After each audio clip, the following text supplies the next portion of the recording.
Daniel and I practiced his inscription technique on the walls of the dungeon for more than an hour. It was a basic charm, and there wasn't much more I could teach him aside from what he had already reviewed himself. Occasionally, I would use blue magic to alter what he had already written, but he just rolled his eyes and groaned as if he was a victim of the worst joke he had ever seen. If anything, he seemed much more interested in going to the mall on Saturday. He kept asking me what it was going to be like to ride a bus and what the people at the mall were like. I could believe he had never ridden on a bus before, but I couldn't believe that he didn't know what going to the mall was like. I knew he was royalty, but had he really never stepped inside a store before? I guess I was going to find out. I get back late that night, but Hieronymous is still at his desk waiting up for me. I want to head into the shower to make a quick excuse to avoid him, but once I see his shy smile, I can't help but walk over to him. He immediately sets down the book he had been reading and pulls me into his lap so he can kiss me. "How goes the babysitting?" he asks as he bumps my nose with his own. "He seems like a brat," I say as I crinkle up my nose, only because I knew the small laugh it would draw from him. He was reading a book on black magic when I walked in, so we practiced inscription spells in the dungeon for a while. He's okay, I guess. I used blue magic to mess with some of his inscriptions. He didn't think it was funny.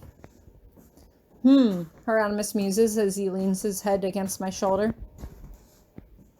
"I'm taking him to the mall on Saturday," I venture, mostly just to keep myself talking. The more I was talking, the less I'd be thinking. I figure he's probably never ridden a bus before, but has he really never been to the mall before? Or a store? To his credit, Hieronymous seems to contemplate this for a moment. To my knowledge, I don't believe he has. Remember, Tori, he had a much different upbringing than you did. "I know," I reply before I shift restlessly in his lap. "Actually, no, I really don't. Is there anything else you can tell me about him? Did he grow up in a castle on acres and acres of farmland? Did he grow up riding horses and dueling with knights and playing with swords? Did he learn how to rule over peasants and all of that?" "Forest," Hieronymous corrects me. "Their land mostly consists of forests, with a few streams running through it. It's very pretty there." My jaw drops for a moment before I close it again. I had no idea that people in certain parts of the world still lived like the medieval times, but then again, it was certainly possible. Even though the outside world continued to evolve with cell phones and tablets and electronic video games, Iris Academy still maintained a strict ban on technology and other forms of low-world culture. Considering being caught with anything forbidden meant immediate expulsion and having your memories of the magical world erased, students had an unspoken agreement that no TV show was worth that punishment, especially when Wild Seeds could still watch their favorite shows and play their favorite games over holiday breaks. "What did you think of him?" Hieronymous asks, but I take a page out of Daniel's book and shrug my shoulders as I get up from his lap. "He's okay, I guess," I repeat as I head over to the bed and sit down on the edge. "I'm supposed to write a letter to his parents now, aren't I?" "You don't have to do it tonight," Hieronymous says softly as he follows me to the bed. He takes my face in both hands as he kisses me softly, running his thumb down my cheek to kiss my neck as he brushes my hair off my shoulders. "I thought tonight we could take some time for just us." "Oh?" I raise an eyebrow and try to appear calm, but I can suddenly feel my heart beating faster. Does he know what Daniel and I discussed earlier? Did he feel what I was feeling when I was alone here in his room? Does he want me to talk to him about it, or is this his way of reassuring me that he loves me? "Oh, that reminds me," I say suddenly as I pull him down onto the bed on top of me. "What did you tell Daniel about me?" Hieronymous murmurs as he kisses my neck, pulling up my shirt so he can run his hands along my bare stomach. "He doesn't seem to know anything about me," I mention, digging the back of my head into the covers as I try to suppress a moan. "You did tell him we were married, right?" To his credit, Hieronymous stops and pauses as he looks up and out the window, as if he might find the answer out on the green lawns. I believe I did. You believe you did? I demand as I scooch upright. You don't remember? He didn't even remember my name 30 seconds after I told him, so I figured you told him and he just forgot. But being married to you is not the kind of thing someone would just forget, now is it? He knows I'm a student, and he kept asking how my family is connected to your family. I didn't tell him in case you wanted to keep it a secret, but if you did tell him, he acted like he didn't remember. I told him, Hieronymous says with more conviction in his voice. In any case, he should know. His parents do know of our arrangement, after all. It's not something that the noble families tend to overlook. I pause for a moment as I consider how the other members of the magical nobility must see him. Given what Daniel told me earlier, some people probably thought that he killed Violet and watched his father cover up her death. They probably didn't hear much of him after that. They might have heard that he was a cruel and vindictive teacher, if they heard anything at all, but they most certainly would have heard that he had to accidentally marry a student after he was playing with magic beyond his control. He had to marry a wild seed girl, no less. I could only imagine the things they had to say about me, even though they had never even met me. And his parents still trusted you, or us, to watch over their son, knowing what they know about us, I ask. There's no one else at Iris Academy they can turn to, Hieronymous says simply. There's Potsdam, but she's not one of the founding noble families, and she and Daniel's father don't quite see eye to eye. That was something to probably ask questions about, but at another time. But the only thing that people know about you is rumors they heard from other people, I continue. Doesn't that bother you? The opinions of people I've never met don't bother me, Hieronymous continues, and they shouldn't vex you either, Tori. That's why our correspondence with them and the experience of their son here is so important. Rumors are one thing, but sometimes we can rewrite our past when we show people who we hope to be in the future. That confirmed it. Hieronymous definitely knew that something was bothering me. Maybe he knew, or maybe he just suspected that Daniel had talked to me about Violet, or maybe he was just still thinking about her because that's what Daniel was. He was a reminder of the life he had left behind, of a noble status he had turned his back on. But if we could rewrite that past, it would only open up more doors to a more promising future. We'll worry about it in the morning, I reply as I just smirk at him. I thought you were going to kiss me now, remember? Oh, should I? Hieronymous asks. His hand finds his way to my wrist as he pins me down on the bed, and I can't help but roll my hips into his and wrap my legs around his waist. He reaches down and kisses me softly before he turns his attention to my earlobe, nipping the sensitive skin there with his teeth. I know Hieronymous liked being on top, but today I felt like being in control. I needed to take control of something, of anything. I quickly flip us around so that I'm straddling him and put both hands on his chest, using magic to teleport his clothes off his body. Sometimes it worked, sometimes it didn't, but I was starting to get the hang of it. Impressive, he says as he does the same to me. We had always had an unspoken rule that we didn't use magic when we were together, aside from little things here and there. An enhancement charm to increase speed and stamina was one thing, but I didn't want my senses manipulated while we were together. Maybe it was something that a lot of magical couples did, and sure, I could see how it could be fun to mess with someone's perceptions, but I wanted him to feel me, as I was, and it seemed like Hieronymous wanted the same thing.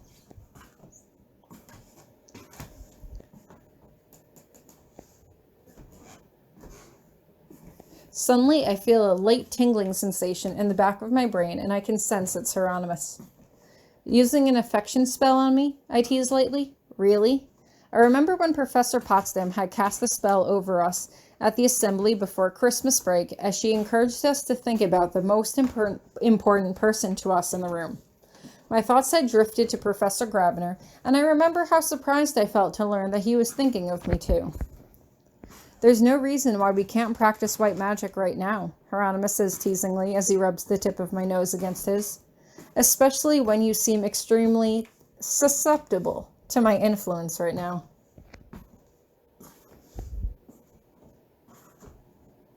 He rolls his hips forward suddenly, and I can't help but groan as I lean forward and bite into his shoulder. For some reason, I'm starting to feel extremely lightheaded. I was already surrendering my body to him, but surrendering my mind to him felt intimate on another level. Hieronymous, I think at him. I stop just short of asking him to stop, of saying it's too much for me to take. Just focus on me, Hieronymous whispers, although I can hear his voice through my ears and through my mind. Just focus on... Suddenly it feels like my stomach gives out beneath me, and I feel a quick jerk as I suddenly find my release. It seems like Hieronymous finds his at exactly the same time, his fingertips squeezing into my sides as he kisses me deeply, his tongue brushing against my own. I don't know how long we sit there for, just kissing, our bodies still, but I eventually have to break away as I wrap my arms around his neck. Are you all right, Tori? He asks quietly as he smooths my hair down my back. I'm dizzy, I say, my voice sounding a bit childish as he lays me down on the pillow beside him. That was really intense. You did well, he says as he smiles down at me, stroking my hair back and out of my face. I know how much you value your connection with me. I was hoping the longer we held a connection, the stronger it would become. In theory, it should help you have an easier time being more receptive to your senses. If you're willing to open yourself up to it, that is. I smile up at him in feign exhaustion to excuse my silence, but suddenly I can't help but wonder if the reason why I wasn't sensing Hieronymous in my mind as easily as he was, because I was inadvertently closing myself off to him. At first I didn't want him to know about my independent study with Jason. Then I didn't want to share my possible career plans with him after graduation. And then today I didn't want to let on just how much his past was eating away at me. Maybe it wasn't a matter of my white magic skills being weaker than the rest of my abilities. Maybe I was just closing myself off to Hieronymous to avoid difficult conversations that I was too afraid to have because I didn't know how it would affect our relationship. But I had to trust him. I was going to spend the rest of my life with him. He wasn't just my teacher or my husband, but he was becoming something of a best friend as well. Instead of trying to close my life off from him and mature into an adult while he had his back turned, wouldn't it be better if I could grow right along with him? I am silly sometimes, I say suddenly, chuckling lightly to myself. Hieronymous asks. I open my eyes slowly to see him smiling down at me, that friendly, boyish smile that I love so much. What are you thinking about, Mrs. Grabiner? How much I love you, I say as Hieronymous chuckles and reaches down to kiss me. And about how much you love me, and how I'm sorry for keeping things from you. I won't do that anymore, okay? Oh, you won't? I shake my head back and forth. Nope. Oh, then does that mean you're going to finally tell me why you decided to change your hair? Hieronymous teases, and I look surprised as I grab the ends of my hair and pull them into my field of vision. I had almost forgotten I had dyed my hair this morning. It felt like so much had happened between now and then that I had completely forgotten that this was the first time Hieronymous was seeing me with my new purple hair. Oh, that, I say. Purple is the color of nobility, haven't you heard? Blue can also be a symbol of royalty in certain cultures, Hieronymous informs me. Maybe, I admit, but there are too many rumors circulating around the school about the girl with the blue hair. I don't want him to link them to me. That's fair, Hieronymous says gently before his voice suddenly turns thoughtful. So he really doesn't remember that we're married?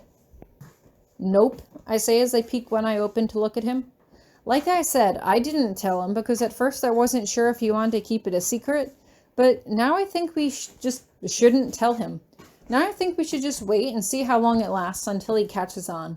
He can be the one person at the school who doesn't know about us. Hieronymous just smirks and shakes his head. I will defer this matter to your judgment, he says dutifully. I'll support whatever you decide. Thank you.